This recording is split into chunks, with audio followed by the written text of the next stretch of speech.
சிங்கு ice cream எப்படி செய்யுதுன்னு பார்க்கலாமா? கேட்கவே டிஃப்ரெண்ட்டாக இருக்குல்ல, வாங்க பார்க்கலாம். வாட்டர்மெலனை நல்லா ஸ்லைஸ் பண்ணி ஜாரில் சேர்த்துக்கோங்க. இது கூடவே நம்ம டேஸ்ட்டு நல்லா என்ஹான்ஸ் பண்ணுறதுக்கு சால்ட் கொஞ்சம் சேர்த்துக்கலாம். இன்னொரு ப்ரோ டிப்பும் இருக்குது, இதுதான் அது. லெமன் ஜூஸ் கொஞ்சம் சேர்த்துக்கோங்க, இன்னும் டேஸ்ட்டு நல்லாவே என்ஹான்ஸ் பண்ணணும். இந்த ஸ்டெப்பை மிஸ் பண்ணாதீங்க. இது கூடவே மில்க் மேட் போட்டு நல்லா கிரைண்ட் பண்ணிக்கோங்க.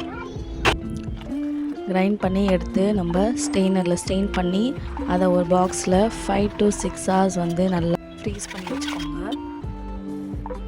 உங்களுக்கு பிடிச்சமான ஷேப்பில் வாட்டர்மெலனை ஸ்லைஸ் பண்ணி வச்சுக்கோங்க. ஒரு 5 to 6 ஹவர்ஸ்க்கு அப்புறம் சூப்பரான ஜிங்கு ஐஸ்கிரீம் ரெடியாக இருக்கும். அதை எடுத்து இந்த மாதிரி நீங்கள் ஸ்க்ராம்பிள் பண்ணிவிட்டு உங்களுக்கு பிடிச்ச பவுலில் அதை சர்வ் பண்ணிங்க. அதுக்கு பக்கத்தில் உங்களுக்கு பிடிச்சமான ஷேப்பில் வாட்டர்மெலன் ஸ்லைஸ் பண்ணி வச்சுருப்பீங்களே, அதையும் ஆட் பண்ணி மில்க் மேடை மிக்ஸ் பண்ணிங்கன்னா அவ்வளோதாங்க, சூப்பரான ஜிங்கு ஐஸ்கிரீம் ரெடி ஆகிடும். நீங்களும் வீட்டில் ட்ரை பண்ணி பார்த்துட்டு எப்படி வந்துச்சுன்னு சொல்லி கமெண்ட்டில் சொல்லுங்கள். மறக்காமல் சேவ் பண்ணுங்கள்.